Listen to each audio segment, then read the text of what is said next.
Hey folks, it's Friday once again. Welcome back to the Man Cave. Hope everybody's had a great week. Let's see, we've got brother Jeff in here with us, and let me get Tanya in here with us and find out. We're gonna kick off just like we do, guys, every Friday night. We're gonna have a drink, and I'm going to stick with my house favorite here. This Jack Daniel's Single Barrel Select. Tanya, are you drinking tonight? You drinking something heavy up there? Oh, Coffee. coffee. Yeah. Are we having decaf? Yeah, because I have to sleep later. Yeah. Look at Jeff's shirt, Tanya. Look at that. Looking good, Jeff. Is that Kevin? No, that's Minions. I know, but is Yeah, that but one of the Kevin? minions is named Kevin. Yes, yes, yes. So Went over my head. I thought you were talking about the dog again. cheers, we do Jeff. love the What dog, are you though. having tonight, Jeff? Number 7. The Jack number 7. All right. Mm-hmm. Let's see. Let me get my comments feed up here and see what we've got. Russ is with us. He's having some red wine. Guys, if you're having a drink with me tonight, or if you're not, let me know what you're having and let me know where you're from. If you're watching, leave me a comment. Let me know where you're tuning in from. This is the first time we've done this at 8:30 Eastern time instead of 7:30. We're going to see how this pans out. It may work a little bit better. Levi's having some Woodford. I haven't bought the Woodford yet, but I'm going to try it. Huzaifa's in with us. Huzaifa says it's better time. This is one of the reasons I wanted to make this switch because I think it would be better in terms, it's 5:30 out there where Huzaifa is, and that's a little hard to get in sometimes. I know this, I wouldn't want to watch at 5:30. So Scott's got a pale ale. What kind of pale ale are you pouring tonight, Scott? Eric's got a cream soda and some cookies. I'm going to go hang out with Eric. That sounds good, huh? Guys, I'm jonesing for something sweet in ways that you just don't understand. I've decided to try this keto thing starting this week, and this is day 3. Doing okay so far, but I am definitely not past the urges of the sugar and the carbs. So, yeah, we got a crew out here. Everybody's having a drink with us tonight. Matt's having some Tito's and water. Tito's is a pretty nice Texas vodka. That's Larceny. I haven't tried Larceny yet. I've seen it on the shelf. I just haven't bought it. Weller Special Reserve. Weller's one I'd like to get my hands on. Weller's another offering from the. I'm not sure. Does Weller come from the Buffalo Trace Distillery, or is that somewhere else? I don't remember. I think it might. There was some Weller available at the lottery I went to at my local ABC store that I didn't get a chance to get my hands on. Our city, what role does Larry Johnson have here in this town, Tanya? He is, and I quote, the city planner for the town of Valdez. Okay, he's the city planner. I ran into him up there, and he got called early, and he got one of those he got that Weller 107, and I was jealous because that was a good one. Yeah, and fortunately enough, whiskey and bourbon's fine for keto. I was looking that up because I wasn't real sure about it. But the strange thing is this bourbon and whiskey, all of this stuff has calories. This glass of whiskey's got like 200 calories in it because this is a double. This is more of a 3-ounce pour instead of a 1.5, and it's listed at like 210 or 211 calories, but it's got no carbs, it's got no proteins, and it's got no fats. So I don't understand where the calories come from. That kind of blows my mind when you look up the nutritional information for bourbon. There's calories there, but I don't understand that it's not falling within the 3 macros. So it has something to do with the alcohol, I know, but it's over my head. So, Huzaifa, we're going to have pizza videos because I was just talking to my wife about this earlier this week. Once I get into this and I've got to get control of it. I'll have 1 or 2 days a month where I'll do pizza, and I'm not afraid to do that stuff. I've just got to watch the. I can't eat the whole pizza. I'll have to eat something else and have a slice of pizza, just to keep it in check.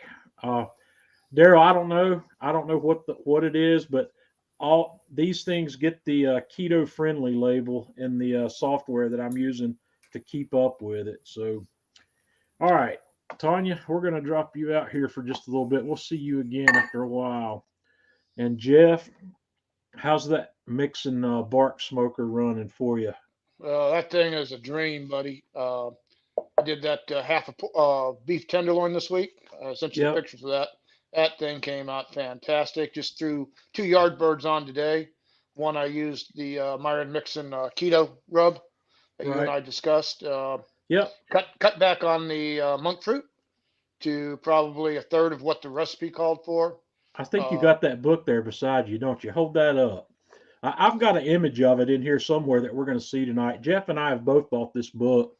Luca There's some has it too. great stuff. I bought the Kindle version of it, but I'm gonna buy the paperback now that I've had a chance to look at it in a little more detail. And plus, Jeff and I are going to try to get together and go to one of Myron's classes in the spring, and I'm going to get it autographed along with the other 2. I've got 2 of his other books as well. Some good stuff. But Jeff and I are trying to figure out some of this keto barbecue, and we're going to talk about that again here in a little bit. What else is new this week? Let me just dig straight into the pictures. I'm going to pick up some stuff here.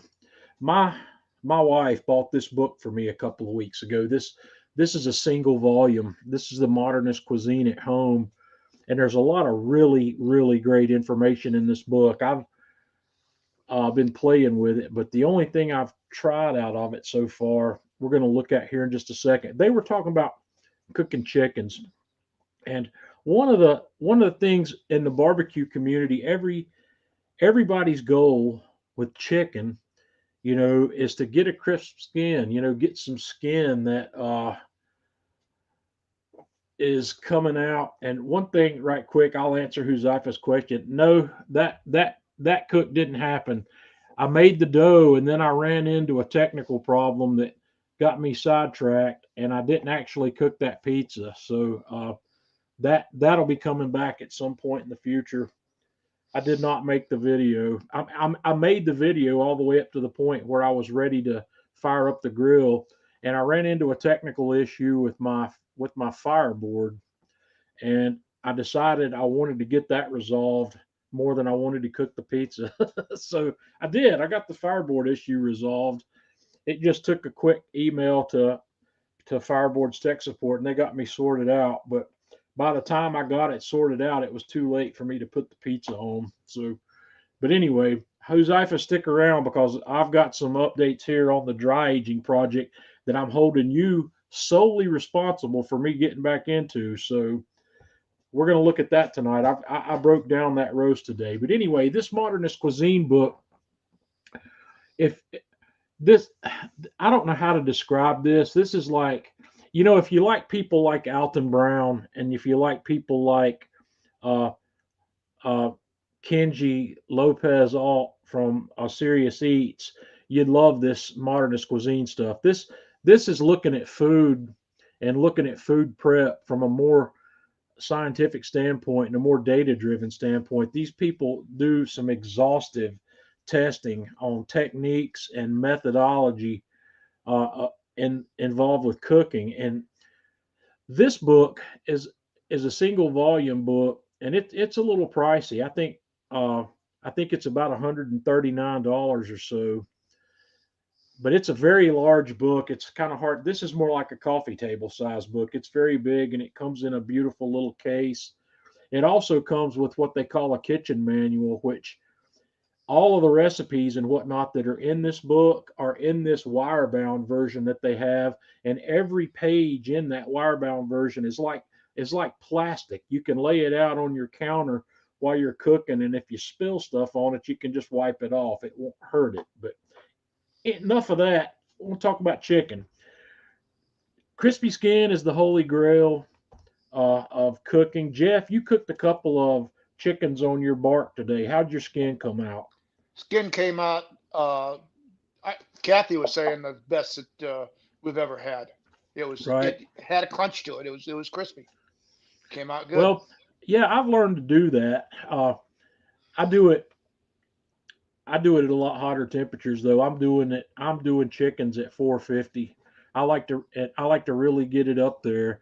I dry my chicken skin out as much as I can beforehand, and I also put a very thin smear of olive oil on that Yep. skin before I put it in the grill.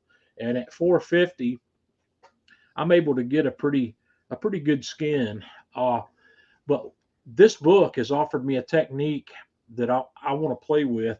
I've started playing with it. I haven't finished, but I have instead of trying it on a whole chicken, I was trying it on some wings. But the technique is you get a pot of simmering water going, and what they say is you dunk your chicken into the simmering water for 20 seconds, and then you pull it out and immediately shock it in an ice bath. And you give it 20 minutes to 40 or 20 seconds. Did I say 20 minutes? It's 20 seconds in the simmering water, and then 20 seconds in the ice bath to shock it. And you repeat that process 3 times. What's happening here is you're effectively rendering some of the fat from that chicken skin before you ever put it. These guys are cooking in the oven. They're not doing anything on the grill here, or much on the grill, but they're getting the cooking process on that chicken skin started before the chicken ever makes it into the oven. So I said, I've been fighting to find the holy grail of chicken wings, doing chicken wings, and I thought I had found that. Jeff, we did the last one I did where I really came out on top on the pellet Joe, using the grill extender and put my wings up there and running it at 450 with all that forced air convection in the pellet grill. I got my best results, but I'm also flouring those wings, and that flouring is giving you some of that crunch. It's helping provide the crunch. But this book talked about doing that, so I decided I'm going to try that with some wings. So I bought a pack of whole chicken wings, and I broke those guys down, and I got my water bath going, and I put them in 20 seconds and then 20 seconds in the ice, and I repeated that process 2 more times to get a total of 3 trips through. And here's what you have when you finish. Here I've got those sitting out on my wire rack, and I've also hand dried those as best I could with paper towels, and I also put them back in the refrigerator for another hour or so to help them dry a little bit more. This was test number 1, and my test was not successful because what I did on this test here, that these wings across the bottom, I have rolled those in my seasoned flour, and the ones up top I didn't. I just put a little bit of the Atlanta Grill Company's Himalayan Sherpa on those. I did not flour them, and I put them on my grill. But what I did differently is I ran my grill at 300 degrees, and that did not work. I did not get my skin crisped up. I wanted to see if this process would allow me to cook the wings at a lower temperature and get a crisp skin without overcooking the wings, and it did not. So when these guys were done, here's what they look like. They've browned up, okay, but this skin's still rubbery. It did not do what I had hoped it would do. And one of the things that I was going to do today that I didn't get to is I've got another package of wings in the refrigerator, but this is going to have to be pushed off the next week. I want to do the same process again, and I want to cook them at 450 because I believe it's going to provide a super result cooking these at 450. I should be able to get the skin crisped up without overcooking the wings as bad. One of the things when you do cook at 450, those wings they're not, I won't say that they're overcooked, but it takes me 40 minutes or so to get the skin where I want it on these wings. But what I would ultimately like to do is cut 10 minutes or more off of the cooking time for that. And I'm sort of hoping that hot water blanch and the shocking it in the cold water and doing that will provide me that on these wings. If any of you guys want to try that ahead of me, feel free to try it. And I'd love to know what kind of results you get, but I really think that this is going to work. Do that process on the wings 3 times and then cook the wings at 450 degrees. And if you do that, let me know. I'm going to do it next week so I can find out for myself. And if I get incredible results, there'll be a new video coming. I know the last wing video I did, I said this is the culmination of all the work I've done trying to learn how to get great crispy wings. And I got great crispy wings, but this might improve it even more by allowing me to cook them for a shorter time and still get that crisp skin on the outside. Jeff, does it sound viable? Yep. You definitely want to cook them at least 375. Obviously, the hotter with wings, I always cook my wings, 450, 475. Chickens, I typically cook at 375, and they come out, like I say, this one tonight came out with a really nice crispy skin on them. Yep. Another thing I was reading about wings is one of the reasons that wings can handle this is wings have a higher skin to meat ratio than any other part of the bird.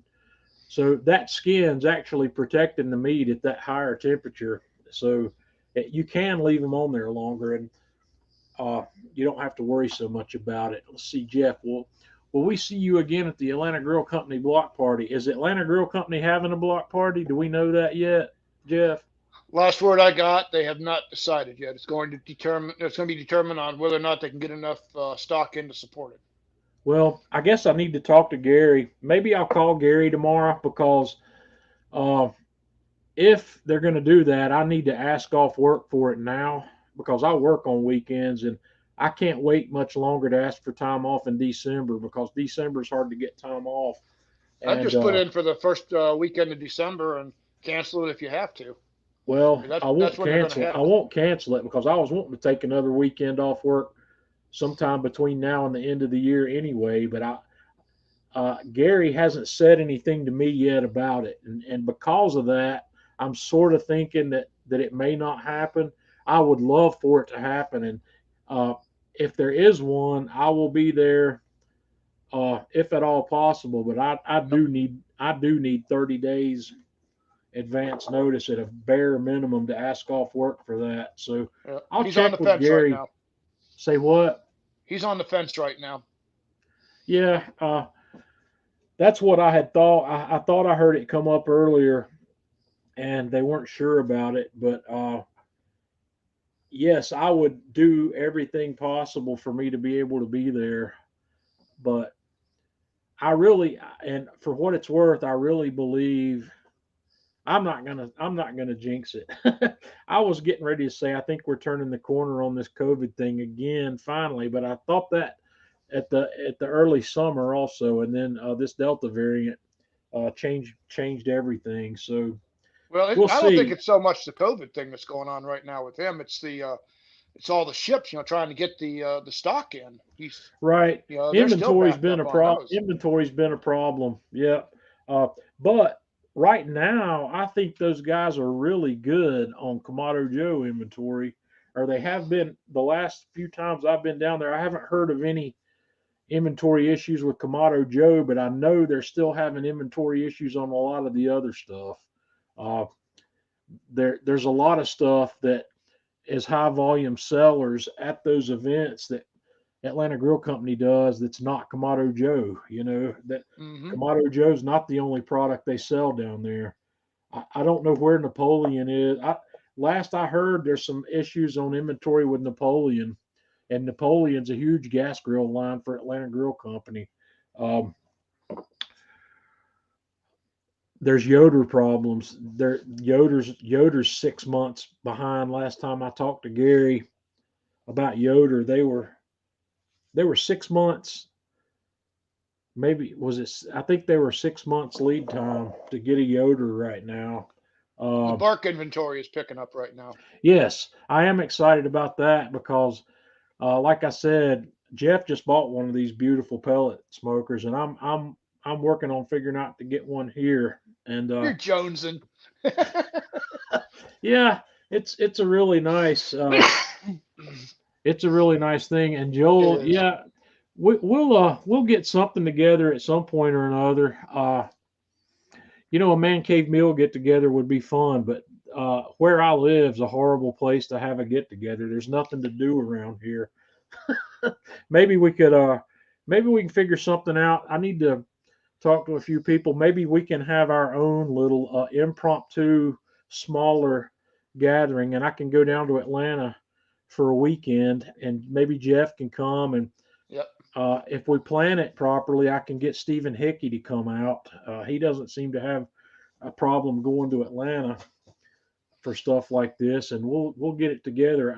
They had a little get together down there in the summer, a smaller one, and I wasn't able to make that work, so we'll do it again. Um, Jeff, we'll think about that. Maybe with any luck, Father's Day will be a definite event at Atlanta Grill Company. Oh, I definitely agree. By Father's Day, I would like to think things will be turned around fairly Yeah, well. they've been trying to do this thing twice a year, but COVID's kind of had it shut down. And even though it's not necessarily COVID, these logistics problems are still COVID related. They're after effects or they're side effects of COVID. And there's also some. I was reading today that there's some. I don't know if it's union issues or if it's California law having something to do with some truck drivers are not able to pick up port Yep. containers in California anymore. It's a bunch of California law that may be in play here. I don't know for sure. I don't live in California, but I read somebody's comments today that led me to believe that California's got some state laws that's keeping truckers from being able to pick up loads at the ports, and Right. that's having Your truck has to be California emission approved in order yeah. to get in there. But Well, they're diverting ships over to Florida, and we're starting to unload them because we Well, got two ports yeah, over here. we don't have we're not having that. The ports all up and down the East Coast are they're jamming. They're but stuff coming from China, bringing it to the East Coast is a little different story. That trip that's a lot more expensive trip for the shipper or for the buyer. That's I guess they have to come through the Panama Canal to make that come around. Yeah, but that ship sitting out there for 6, 7, 8 weeks, that's costing them big bucks too. Yeah, ship's not moving. So yeah. Well, anyway, let me get back on to the pictures here. This is what those wings look like. These wings were not bad. They had what I would call a bite through texture on the skin, which is okay. It's the next best thing to a deep fried wing. So you could sauce these wings at this point or season them with whatever you want. The next thing I've got is I bought a bunch of cherry wood. I was looking on Facebook Marketplace for some firewood. It's about time for me to buy some more firewood for my Alpha oven. And I stumbled across a picture on Facebook Marketplace, and I should have saved it to show it here, but I immediately noticed that the stack of wood was cherry. And there was a price underneath it of $25, and I couldn't get in touch with that guy fast enough. I told him I wanted it, and then I asked him if he could deliver it. And when I told him where I was, he said, "Nope, that's too far. You'll have to come get it." I even offered to pay for delivery, but he said, "No, you have to come get it." So the picture he provided didn't look like it was a whole lot of wood, and I decided, well, I'll drive over there in my car. I'll put the back seat down in my Subaru Crosstrek, and I'll pick up that wood and I'll bring it home in my car. Well, I got over there and it was way more wood than I could fit in the back of my car.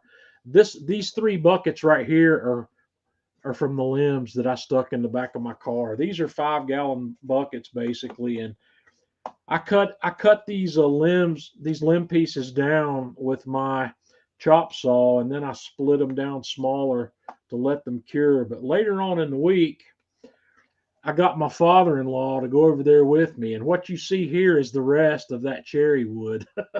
this is the cherry load I got, minus what you saw in those buckets for $25. So what I did basically is this stack along the back of the truck here, this smaller stuff, and a few of these bigger ones that I could fit in my chop saw, I kept, and I let my father-in-law have the rest of it to burn in his fireplace. But this is what I kept. This is in my little push cart that I use in my yard. It's full, and these limbs, I took my chop saw. Well, that's out of order.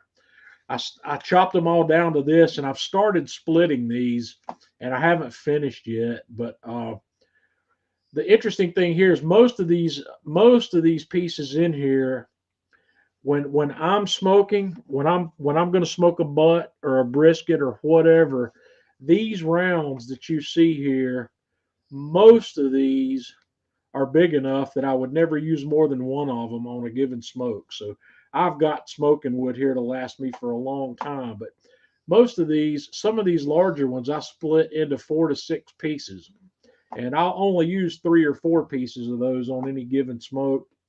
So I've got that. I've got what I think might be a 10-year supply of cherry here. If I could find pecan to go with that, I'd be in heaven. So, well, there it is. This is the keto barbecue book from Myron Mixon that Jeff and I've been talking about. I bought the Kindle version of that for $10. Jeff, what does the paperback version cost? Well, I got mine off of Amazon for $14.95. Yeah.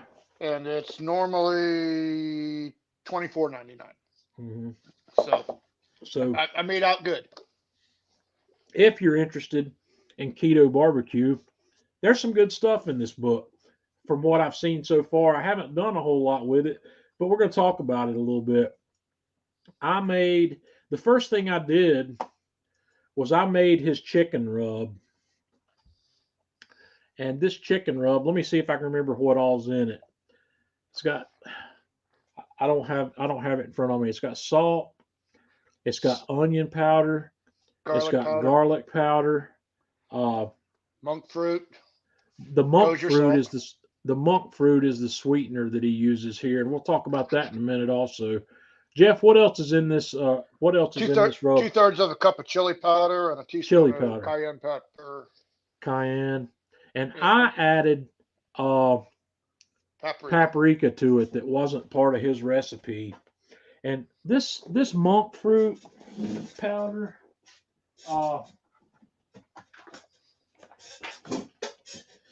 this is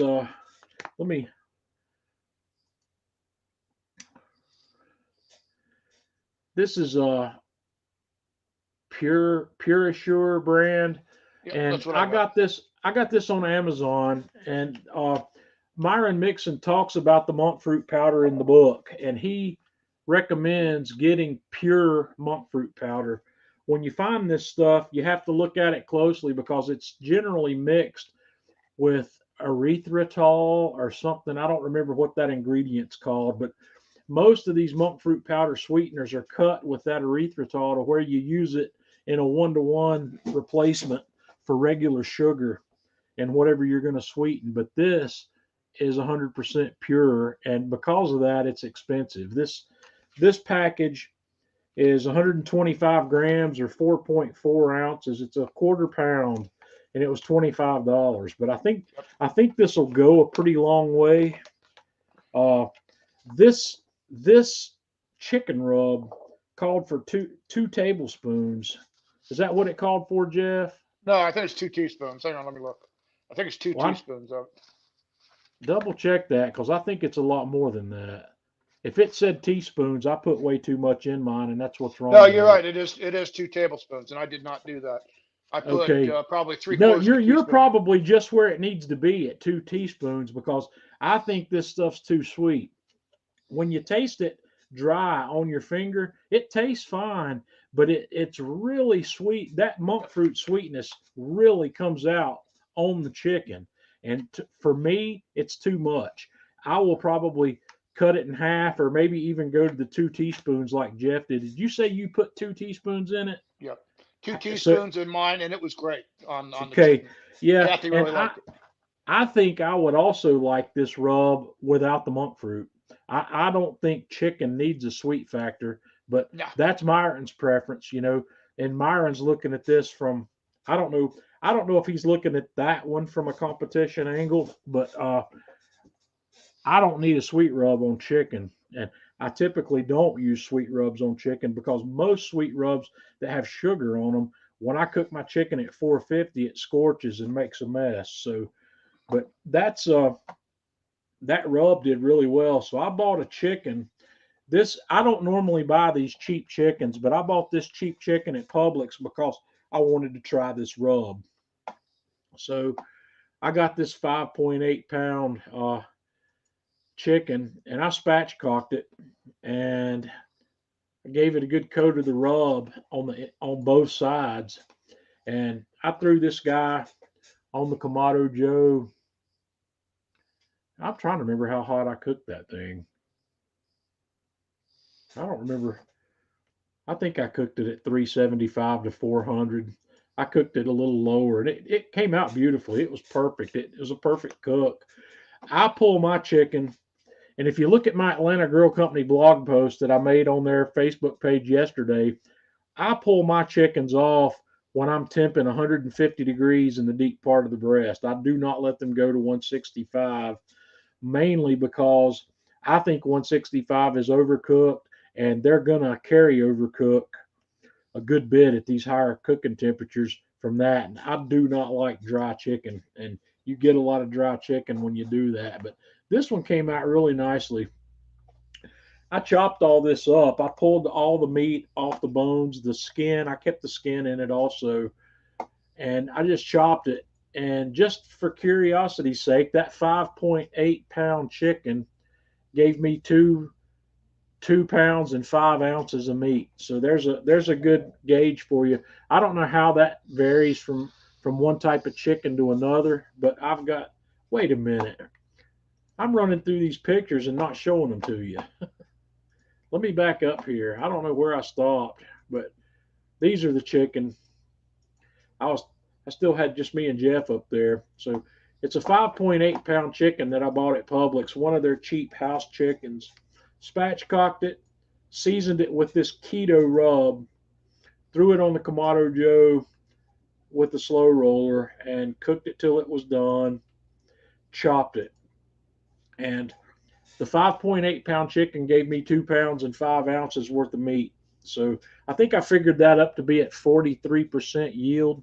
I don't know how that goes from chicken to chicken, but it's a good thing to know how much meat you've got, a rough idea how much meat you've got when you cook a chicken. Jeff, did you weigh that meat you cooked today after you chopped it up?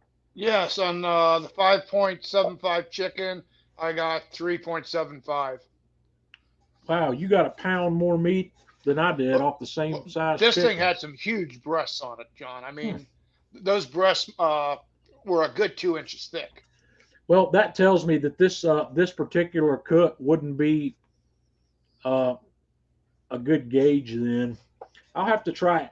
What I'm going to do, the next chicken I buy, we've got a processing plant for Case Farms near here, and I can go buy chickens in their they have a little store on site at the processing plant where I can go buy chicken. And but the last time I was up there to get chicken, the store was closed because they were redoing the parking lot, and I haven't been back up there since. But next time I'm ready to cook a whole chicken, I'm going to go get one of theirs, and they're fresh, but they're also always large. Those chickens that I get up there are 7 and 8 pounds. They're really Wow. big. But when I'm going to be eating a lot more chicken here on this keto program, so I'm going to try keeping chopped chicken in my refrigerator all the time. I chopped this stuff up and I parceled it out into 1 cup servings.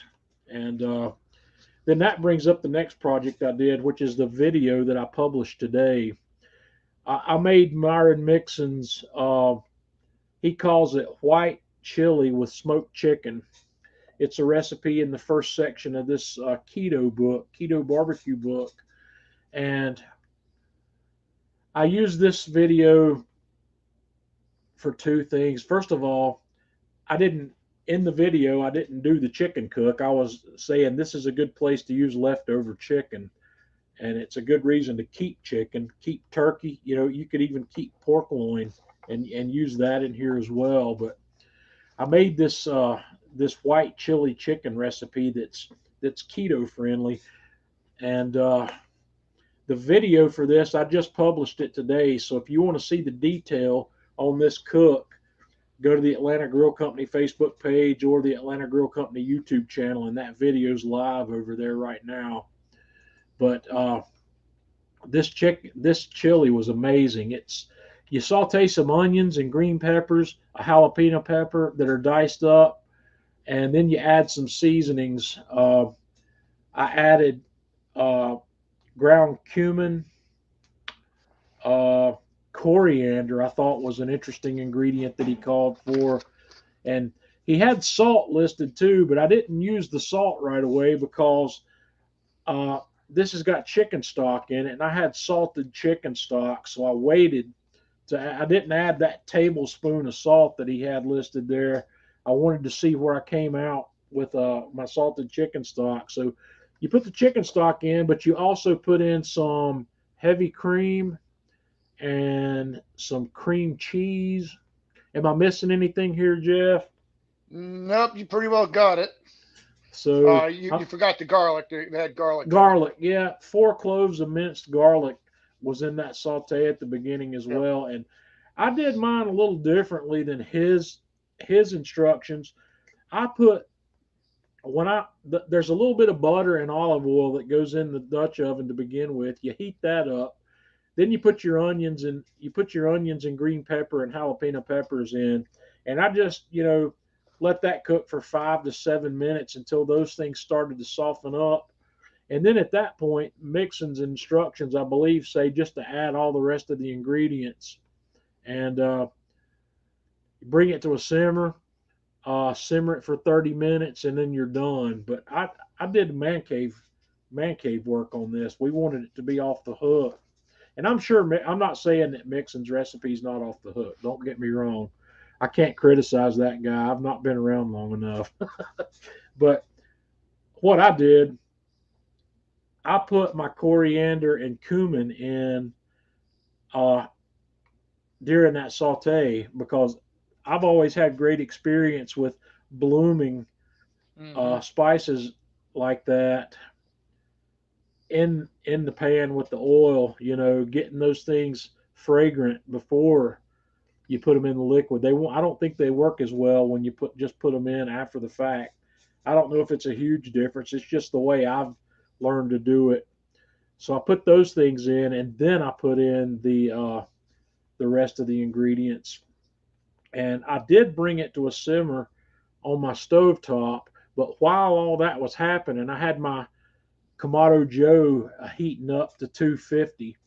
So I took the hot chili and took it to the Kamado Joe and set it on there with the lid offset on my Dutch oven where this thing could get some smoke. And I let it simmer out there for 2 or 2.5 hours.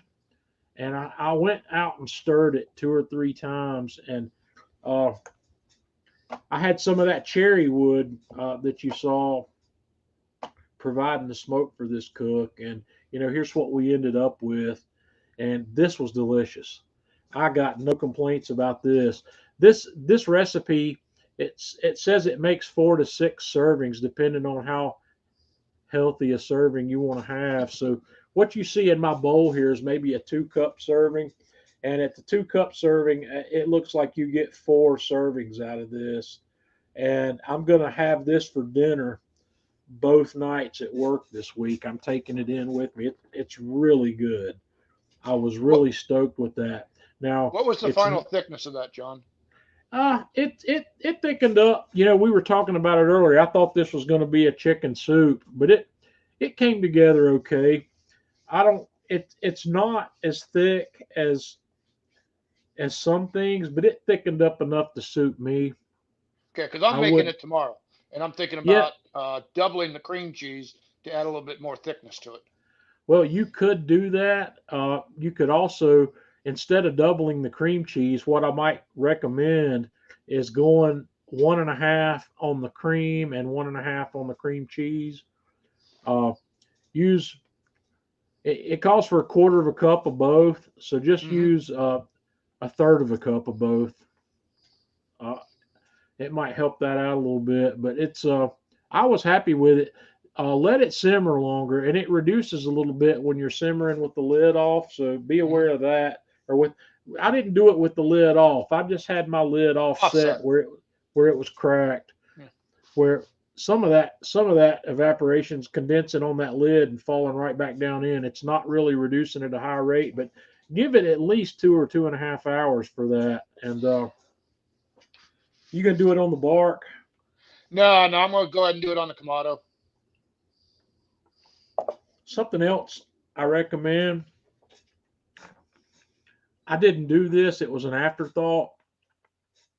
Put put a quarter or a half a teaspoon of turmeric in there to bring the yellow color out a little bit more. Hmm. That's just food for thought. It's an option you can do if you want to, but this was good. This was really really good. I was really happy with it, and I'm going to make this again. And the Well, next time I make it, I'm probably going to make twice as much. yeah.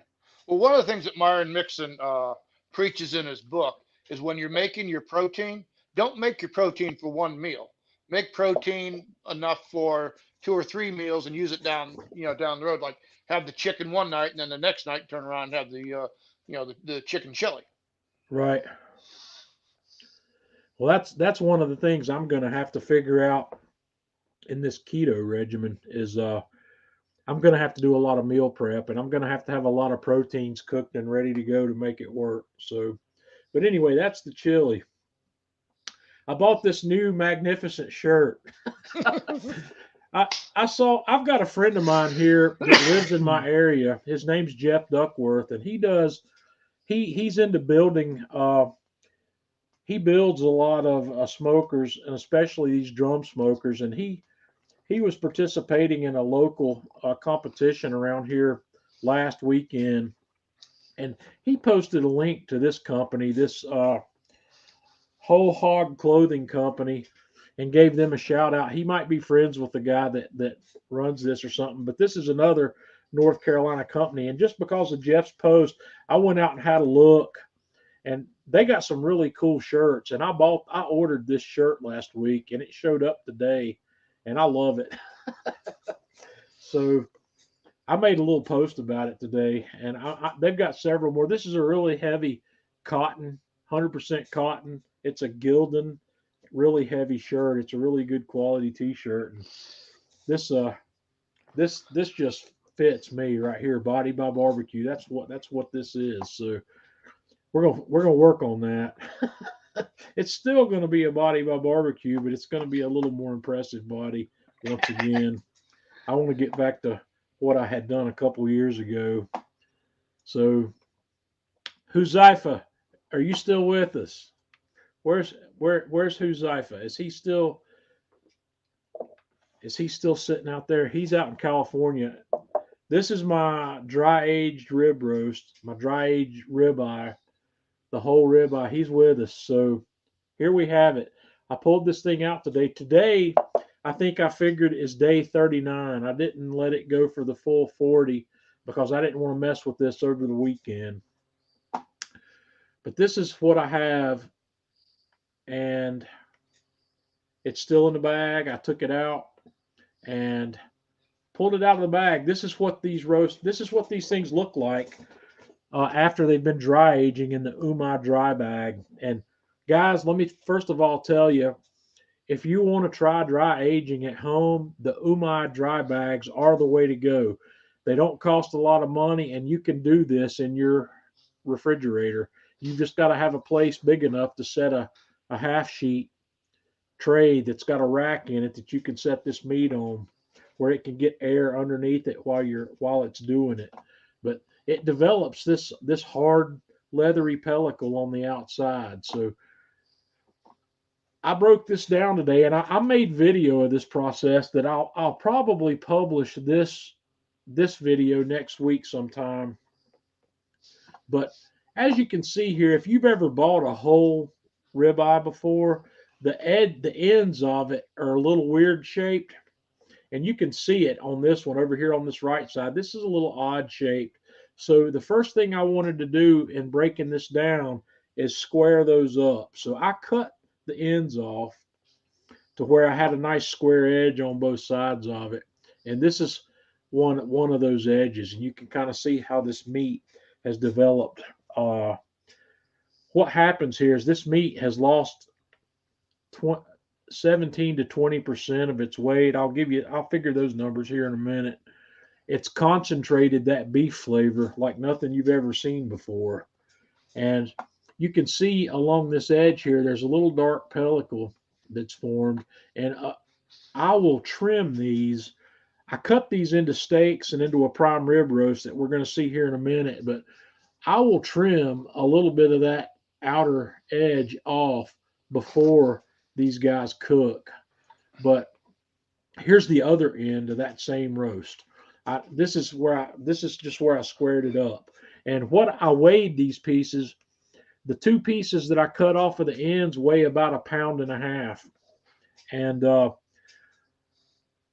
what I intend to do with those, a lot of people do different things with that, but I am going to take that 1.5 pounds of dry aged beef, pellicle and all, and I'm going to grind it into hamburger, and I'm going to make a couple of hamburgers with that.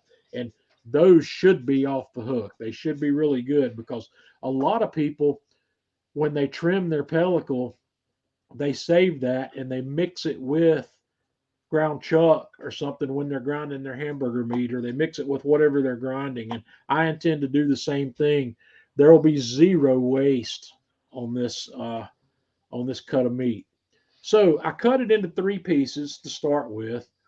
I've got a middle piece. I'm not sure which one of these right off the top is my middle piece, but I took a piece out of the center that weighed 4.5 pounds when I weighed it somewhere between 4.5 and 4.75 pounds.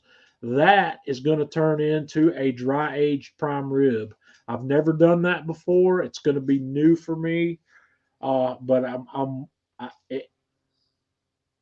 if you guys have ever had a dry aged prime rib before, let me know, because I've never had one. I've never seen anybody doing it. So maybe this will be something new. And Scott, like I said, I'll save that pellicle, and I'll mix it with other meat that I'm grinding to make burger meat. So here are 6 steaks. After I took my piece that's going to be a prime rib, I cut 6 steaks out of what was left. And these 5 on the right side are all 1.5 inches thick. And this big boy down here on the left edge is 2 inches thick. I've got, and every one of these 1.5 inches down here weigh over 1 pound.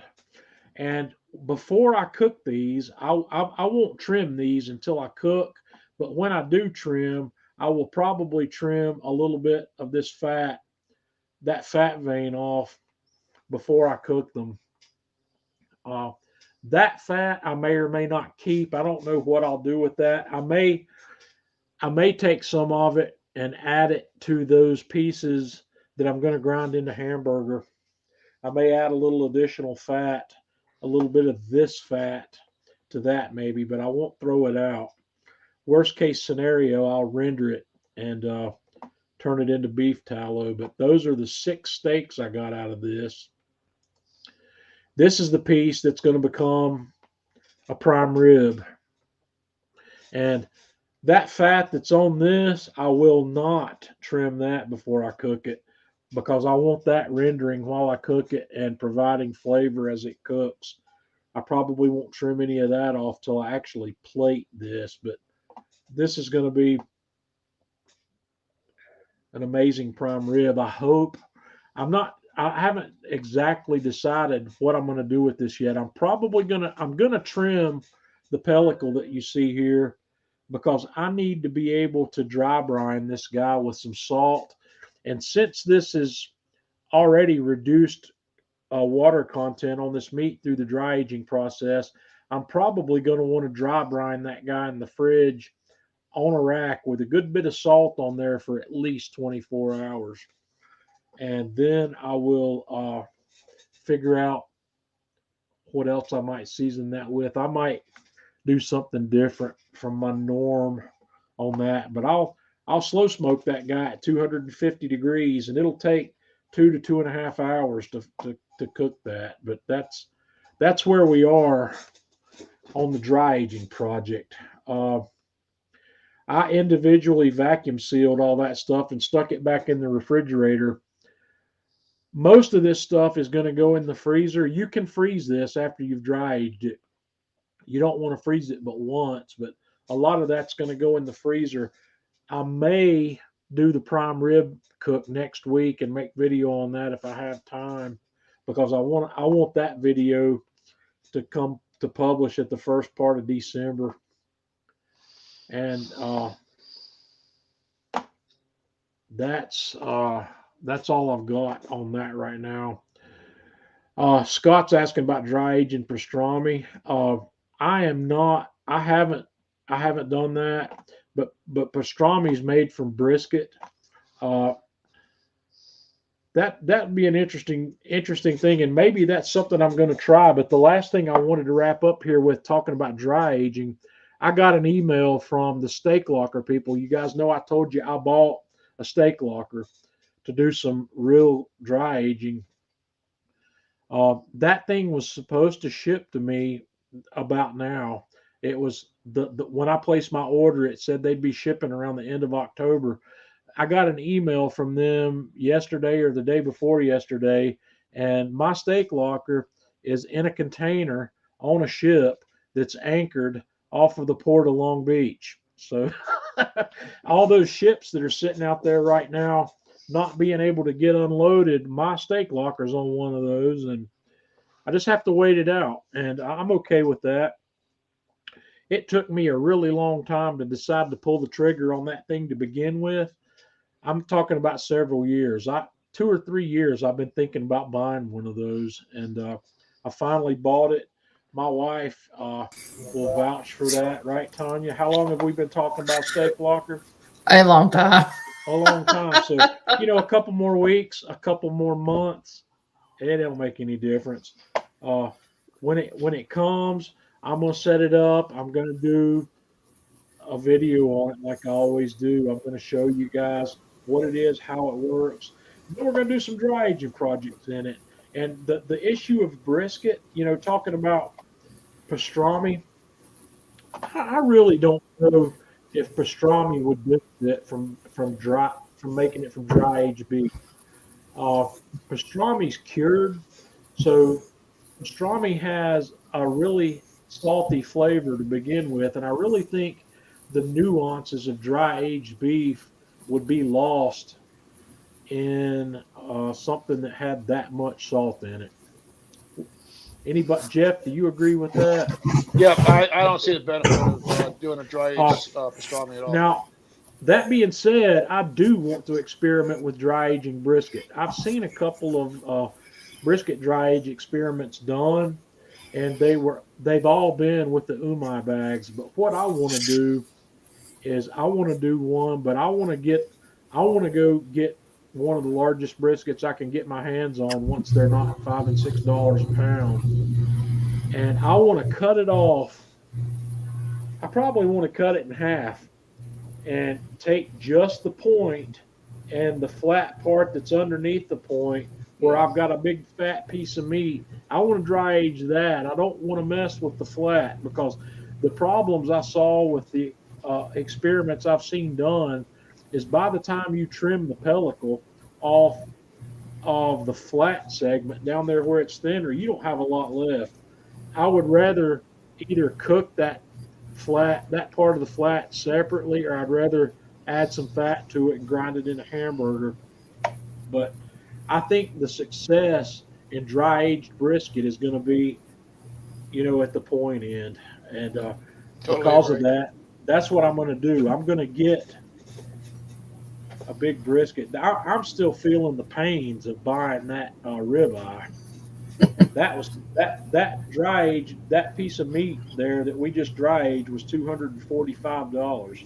That's the most I've spent on a piece of meat in a long time. I've never spent that much on a single piece of meat, but that was $15 or $16 a pound, and it was 17 and a half pounds. So you can do the math. I bought it at Sam's Club, and that's not prime. That's choice Angus. They didn't have any prime, but prime would have been $1 or $2 more a pound. But yeah, this to me it's worth it. Right now, beef prices are high. The last whole prime rib I bought, I think I paid $11 a pound for it, and that's a big. This one was either $14.98 or $15.98 a pound. I don't remember what the number was, but all this stuff is high right now. This is not the time to be buying it. And that's like Jeff. Jeff, what are you waiting on buying a brisket for to cook in that bark? For the price to go down. Jeff wants to cook a brisket in that new grill. But I'm feeling you, brother. It's crazy, but here's something you can think about. Here's some fuel you can use to get yourself to go ahead and go buy a brisket. Brisket's what, $5 or $6 a pound, right? Yep. Okay, that's still the cheapest beef on the market. True. There's nothing out there in the beef world that's cheaper than brisket. You got to stay away from the grocery store briskets. You've got to go to Sam's Club or Costco to get your briskets. So, yeah, I want to pull the trigger and do a brisket on that bark. I'm looking forward to that. Yeah, because I think that thing is going to turn out a phenomenal brisket. I really do. I think you should go ahead. You should go ahead and do 2, Jeff. Huzaifah says they're $4.20 today here at Costco. $4.20. $4.20. Oh yeah, I bet that's a smooth brisket. $4.20. Oh Lord. That's how they are in California. I'm telling you. I think one will suffice, John. There's got to be some significance to that price on that brisket.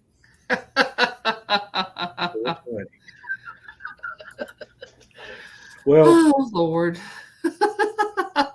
Brian's considering grabbing the PK Go at Atlanta Grill Company when he's down there in 2 weeks. Yes, Brian.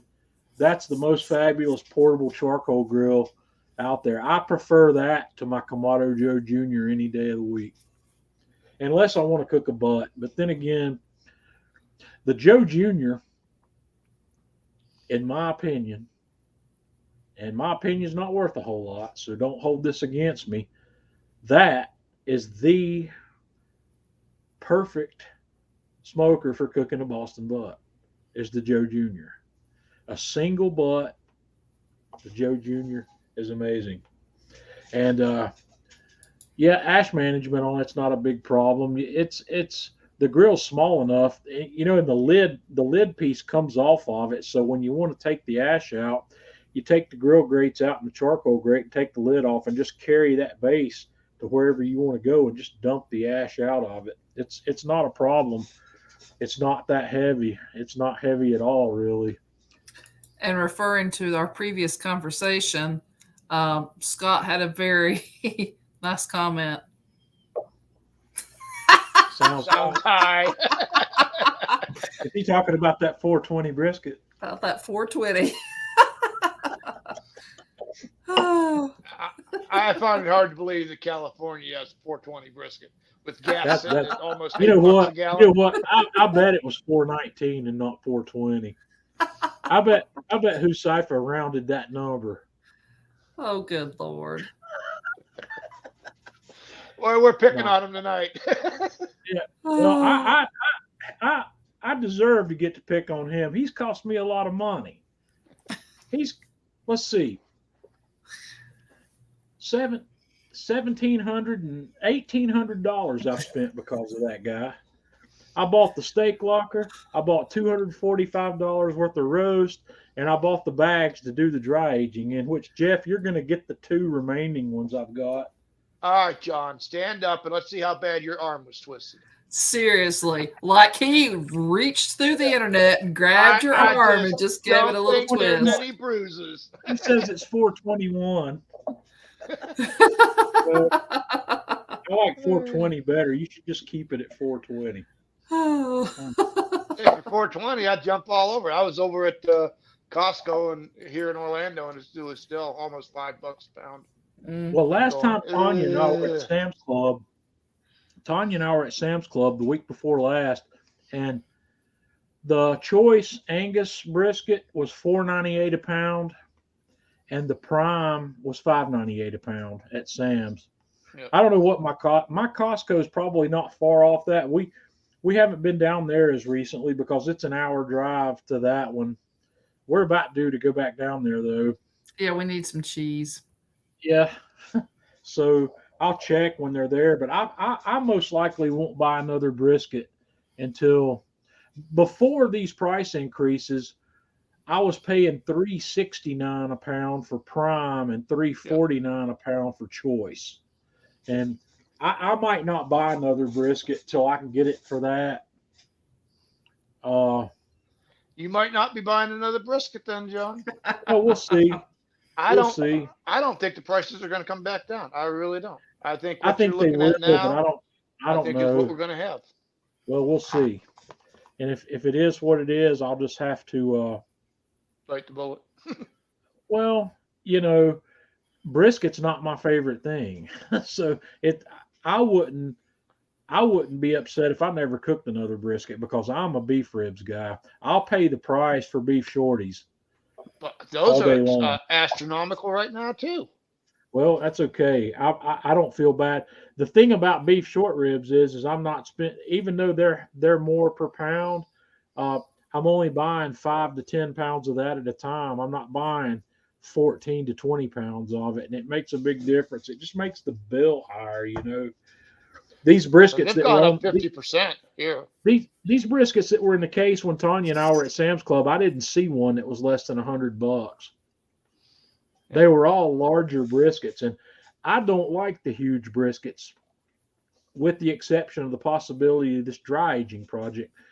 If I decide to do the dry aging on one, I'm going to want to get a 20 pounder. I'm going to want to get a big one. Bigger is better for that project. But for me, cooking briskets, I think the sweet spot's in the 12 to 14 pound range. Those are the best tasting briskets I've ever cooked. And I've cooked briskets as big as 20 pounds. I've cooked full packers that were 8 or 9 pounds. Some of the smaller size ones, but I like that 12 to 14 pound range. Those are the ones that work best for me. Totally agree, because then you got a good between the flat and the point. You got a good size. When you go with those larger ones, all that weight is over on that flat and point combo, and where the flat is by itself, that thing gets you might as well be eating shoe leather by the time you cook it.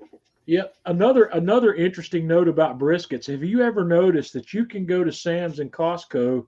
I don't know about Costco. Sam's does it, but you can buy a brisket flat by itself. It's usually more per pound, but you can't buy a brisket point by itself. Nope, And you can't the at Costco points, either. if I was buying a piece of it, the point's the piece I'd rather buy. Why is that? Is the point what they make corned beef out of?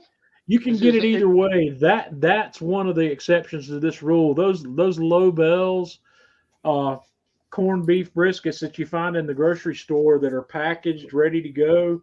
Sometimes, if you look at those packages, sometimes you can find. Sometimes they're flats and sometimes they're points. It tells you which one. Scott, no, I don't think there's a great technique for dry aging thinner meats. Uh, they're just not. There's not a good answer to that because, I'll take that back. If you could buy the subprimal piece that's before the trim, let me see if I can describe this. That roast that I bought, that was a boneless whole ribeye. Before that thing got deboned and before it got trimmed, that's called the subprimal. What we're getting it here is a subprimal. It's below the actual subprimal cut. The bigger piece of meat you have that's still got fat and bone on it, those are the preferred methods for dry aging because you dry age it with the bone and all that covering fat still on it. See, if I do this brisket, I won't trim any exterior fat off of that at all before I dry age it. We'll let it dry age with all that fat still in place. And stacking them, I don't know, stacking it or rolling it up. I mentioned a couple weeks ago when we were talking about the flat of rolling it. That might be possible. That might be something you could do. I don't know. But when I get this dry aging, when I get this steak locker in here, I'll have everything I need to do all kinds of testing with. We could try that. We could even butterfly that brisket flat to where it would make it real easy to roll it up and tie it off, and we might be able to dry age that. It might work. It very well might. I don't know. It's out of my league because I haven't experimented with it. But there's another thing I want to do with dry aging. Some of you may be aware of this concept of butter, dry aging in butter. There's this amazing chef down in Australia. His name is Lennox Hasty, and if you have seen the Chef's Table Barbecue edition on Netflix, you might have seen the episode about Lennox. And if you haven't, you should go subscribe to Netflix right now just to watch that. So the Lennox Hasty, he does a 200-day dry age in butter. But I've done some checking. I actually went, we had Greg Mervich was in our comments last week when we had Troy and Justin on here. I was looking at some of Greg's videos earlier this week, and Greg had done a 200-day dry age in butter. Or he didn't use butter, he used beef tallow. But either way, the result's going to be the same. This is what Lennox Hasty's doing. But Greg did a home version of what Lennox did. And you do basically what I did with this whole ribeye. You do a 30-day dry age on that. And Greg did it in the umai bag. And I would be able to do it either in an umai bag or a steak locker. And at the 30-day point, you take it out of that bag and then you coat this thing and you coat it in either butter or beef fat and let that harden on it and get a nice thick layer of that on there. And then you put it back. I think Greg went back into an umai bag.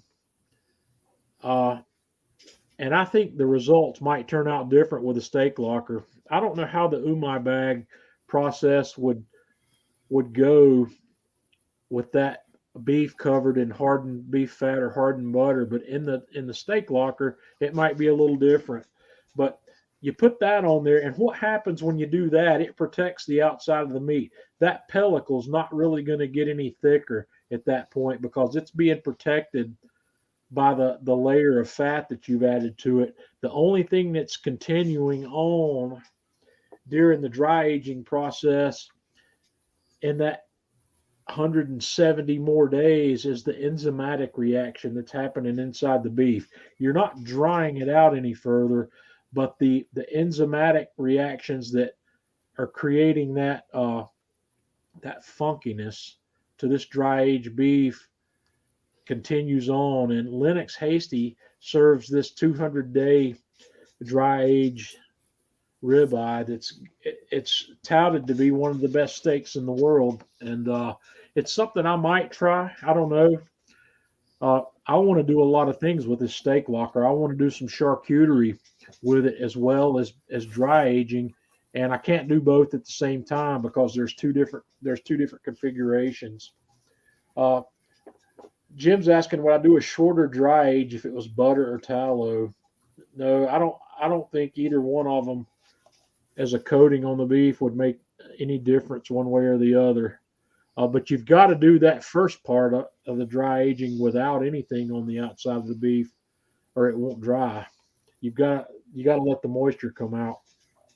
So I don't think I would do that. Nope. The dry aging, there's two things happening with dry aging. You are removing some moisture from the meat, but there's also this enzymatic reaction. If you've ever smelled dry aged beef before it's cooked, it has this funkiness to it that it's different amounts of funkiness depending on how long you've dry aged it. It's kind of a nuttiness, or maybe a blue cheese, kind of a funk that's going on in there. That's not part of the moisture loss. That's part of this enzymatic reaction that's going on inside the beef during this process. And I've heard this described this way a lot of times, and I'm afraid to say it in front of Tanya because it'll make her not ever want to try that. Okay, then I'm going to take my headphones off. You can wave at me when it's time to come back. Okay, it'll just take me just a moment. But it's a controlled rot is what they call this process. And there's a fine line. You have to look for certain things especially if you're going to go to this 200-day mark. There's some signs John, you need to be aware of. You can come back now. You can come back, Tanya. Okay. So I started to say, yeah. I can hear you downstairs, but I couldn't hear you completely. And I was going to say that I was going to step out, but since you've got the disgusting stuff done. Yeah. Tanya wouldn't like it. And I don't know. We'll see. I'm not. I have also. I don't think I've ever cooked. Have I ever cooked dry aged beef for you, Tanya? No. Yeah, and I'm thinking there's a reason for that. I'm not sure how well this beef would hold up to a well done cook. I'm not sure. That's something I need to test. We'll have to figure out a way to test that. Maybe I'll take one of these huge steaks that I've got, cut it in half. I'll cook one half of it medium rare and cook the other one well done, because I'm not sure that dry aged beef would hold up to a well done cook or not.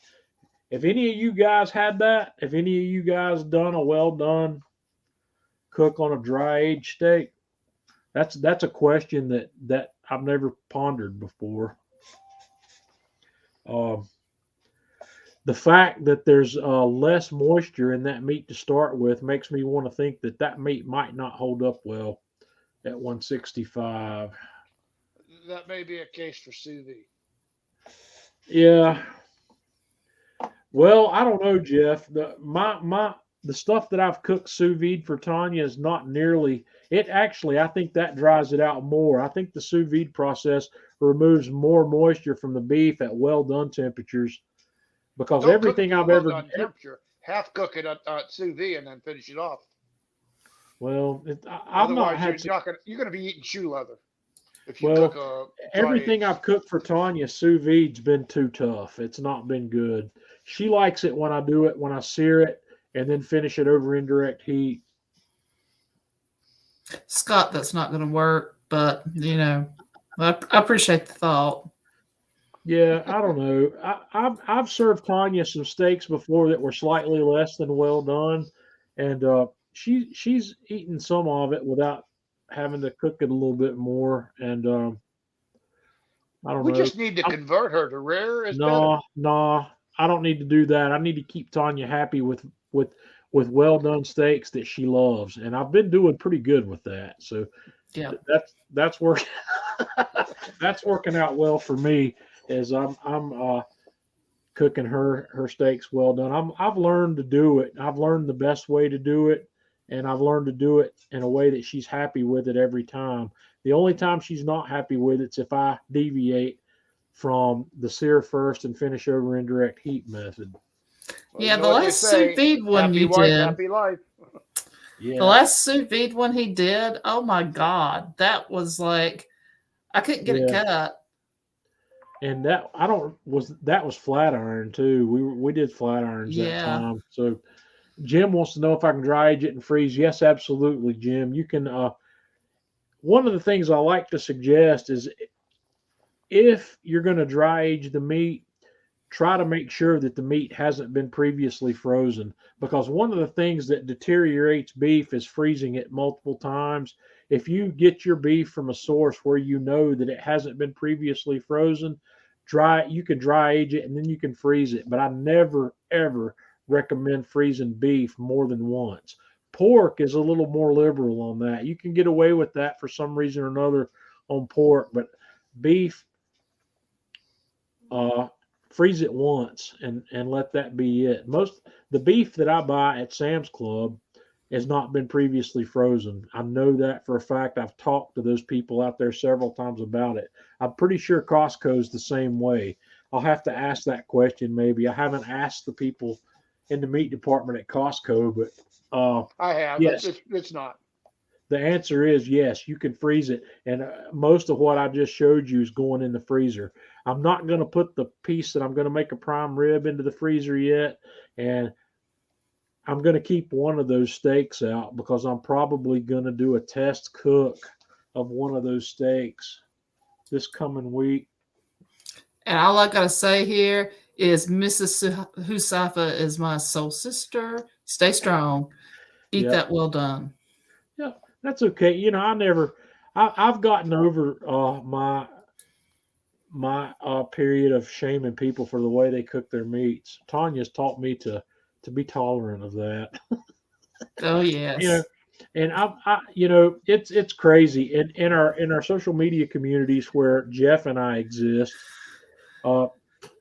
The people will hammer you even if I post a picture of a steak that looks like it's 12 seconds past medium rare, I'm going to hear about it. Oh, you're blasted. Yeah. I'm going to say, you ruined that steak. What do you mean that's medium rare? Yeah, my steak never makes the video, and my steak never makes the final photo. Well, and that's okay. You know, a lot of times I'm cook. Yeah, I could do that, and maybe that's something I should do. I probably should do a video on how to cook a well done steak. Maybe I could teach Huzaifa something that would help him make a better steak for his wife. I don't know how. Huzaifa, how are you doing yours? What's your technique that makes your wife love the well done steak that you cook? Tell us what it is. And Tom here's got a good comment. How does there we go. How does your fridge smell after the 39 days? I don't smell it. I have my own refrigerator down here in the man cave, and I don't dry age in Tanya's refrigerator upstairs, but it's really weird. When I put that roast in that Umai dry bag, I got 7 to 10 days into the process, I could smell a little bit. I could smell a little bit of the funkiness going on. It was very minor, but after that, I didn't smell anything. We'll see what happens. I think the bag itself helps with the odor. That may change when I get this steak locker. Since the meat's not going to be in one of those Umai bags, it might be different. And Brian, yes, you should. I think you posted that question in the group, one of the groups this week, and I think I answered that. And I'll tell you the same thing here. that $150, if you don't do any sous vide cooking, it's worth it to have that just to reheat meat that you've put in vacuum seal bags and stuck in your freezer. Sous vide is the best way to reheat frozen meat ever. You will not overcook it in the reheating process. I'll put brisket, pork butt, ribs in a sous vide bag or in a vacuum seal bag and throw them in the freezer. And when I want to reheat that, I'll get a sous vide bath going at about 160 or 170 degrees and throw that bag of frozen meat in there for an hour.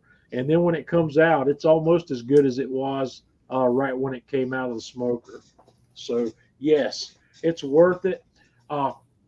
As far as sous vide cooking is concerned, there's only a handful of things I like to do sous vide. I like to cook boneless, skinless chicken breasts sous vide at 140 degrees for 3 to 3.5 hours. Those are the most tender, juicy, boneless, skinless chicken breast you'll ever have. And I also like to do chuck steaks. A chuck roast makes a great steak if you cut it into steak-sized pieces, put it in a vacuum seal bag, put just a little bit of salt in it, put it in a sous vide bath at 135 degrees for 36 hours, a day and a half, and it will produce a steak that has about the same consistency as a New York strip. It doesn't have the same taste as a New York strip. It still tastes a bit like chuck roast, but it's got a beautiful tender consistency to it. So let's see. Pan sear. There you go. Yeah. That's what Tanya likes. Get the sear done. I sear ours on soapstones or on cast iron and on one side of the grill and finish it indirect on the other side.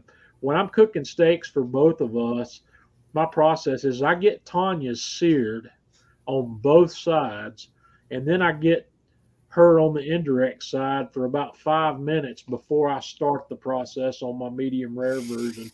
And it works out pretty well. And I keep monitoring the temperature on hers. And when hers hits about 160, I pull it off and wrap it in foil if it's too far ahead of where I am on mine, and just finish mine up, and everything's good. So, all right, we're running over. We're running over as usual, but guys, I appreciate you hanging out with me on Friday here. I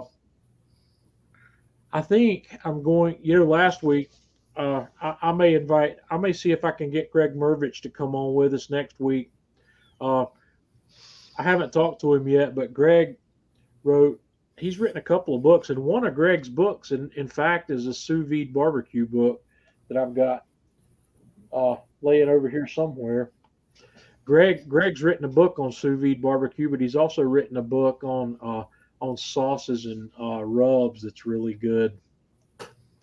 And Greg runs a YouTube channel called Ballistic Barbecue, and Greg's one of the people that I started following immediately when I first started making YouTube videos. Greg was a great inspiration for me, and he said last week that he'd like to be on the show. I don't know when I can get him on, but I might try to get him on next week. I'll send him an email over the weekend, or I'll call him even.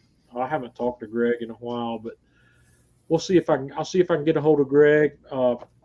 And I'm still begging Stephen Hickey to come on. I'm still trying to get Freddie to come on and talk about pizzas with us. But those guys are. I don't know. I don't know if it's a week. I think we're getting close on Freddie. I think we're getting close on Freddie. You think I'm getting? Well, today he's got to lighten up on his workload because he's in the shipping business. Yeah. So he is. Well, buried. I saw some posts from Freddie today outside a Harley Davidson shop in Boston. Is he buying one or what? I think he must be. The indication was that has bought or is buying a Harley. So I've owned 3. I love them. Yeah. All right. Well, I actually quoted Freddie in class the other day. Oh yeah. I sure Wickedly did. Awesome. I told him it was wicked awesome. Yeah. Well, Freddie's wicked awesome. That's the whole thing. That's the whole reason I'd like to get him on here. Freddie, when I first met Freddie, let me tell you, he's the guy that comes on here. He's Avery Wood Oven Boston that you see come in here. Freddie used to be or he still is to some degree, a Kamado guy. And Freddie was a member on my KamadoGuru.com forum way back in the day. He was, an early member back there. And Freddie became a master pizza maker, a pizzaiolo, and he's an influencer, I guess you could say, for Alpha now, the people that make the wood-fired ovens that Jeff and I have. Freddie is he's their guy, and he's making incredible pizzas. Everything he makes is amazing. And I kind of got to watch that from the beginning when Freddie got his first Alpha oven, watching Freddie progress from, learning how to run that oven and make these amazing pizzas. And now Freddie, I've seen Italian pizza makers that I don't think's pizzas look as good as the stuff Freddie's pulling out of his oven. And Jeff's got to cook with him. Jeff, they did that one day that I spent with him, or actually 2 days I spent with him. I mean, my pizza game is like 200% better. I mean, I'm launching. I'm doing beautiful pizzas. Yeah, Jeff got good at making pizzas just by standing next to Freddie. That's how good he is. Yeah, it's amazing. I mean, I just couldn't have rubbed off. Yeah. Yep. It's kind of like when I was doing sports photography. When I first got into doing sports photography for my local newspaper, when I went back to school to become an X-ray tech, it took me a little while. I had never done sports photography before. And the head photographer, the second or third week I came back from Friday night football games with some photos. I had some really good photos in that stack. And Robert, the guy who was the head photographer of the paper, was looking over my shoulder as I was editing the photos that I was going to publish that night. And he says, "Daggone," he says, "Setzler, you've stepped in some photographer shit." So that's what happened to Jeff. Yep. You know what I mean. And I know exactly what you mean. I stepped in it and I came out smelling like a rose. And Huzaifa, Freddie doesn't do video. He doesn't have a YouTube channel, but you should, if you're interested in what Freddie's doing, you should follow the Alpha Ovens North America group on Facebook. And I think Freddie's got his own page called Alpha or Alpha Wood Avery Wood Oven Boston. It's what it's called. Yep. Avery's his daughter's name, if I'm not mistaken. Yes. So Freddie, he's a fun guy, and like I say, I think he's getting ready to come on, but he's got to get his work taken care of. It's keeping him there late Friday nights, but he's getting close. Yep. All right. Well, we'll get him. Hopefully, we'll get him at some point. But I'm still. I got to figure out a hook for Steven, because I think if I could get Steven on here once, I think I'd get him hooked. These people that see Steven posting in the Kamado Joe group, they need to have a face and a personality to go along with Steven. He's great. He's just shy. He does some good stuff. Good stuff.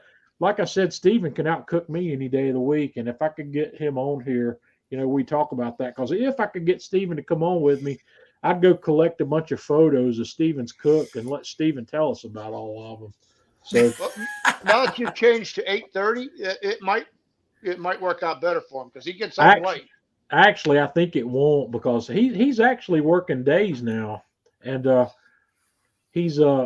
think Steven's actually probably out on his patio cooking right now. We probably cooking, and he's having a cold one. Yeah, he cooks on Friday night and Saturday night. I think he does a whole lot of meal prep and on the weekends, and carries meals to work with him and whatnot. But I'll see. I'll figure it out. Even if I have to go to Nashville, maybe that's what I need to do, is take a weekend off and go to Nashville, and we'll do this from Steven's house. I don't think I'd have any problem dragging Tanya back to Nashville again. So, all right, guys.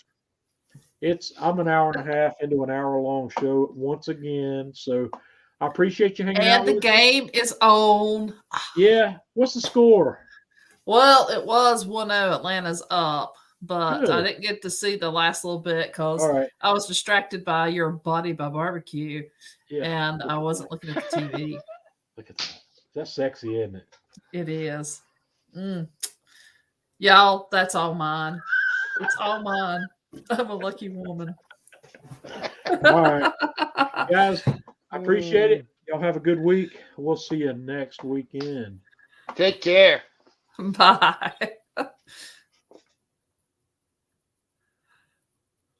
Oh boy. I think we're about offline. Here we go. It's ending broadcast slowly.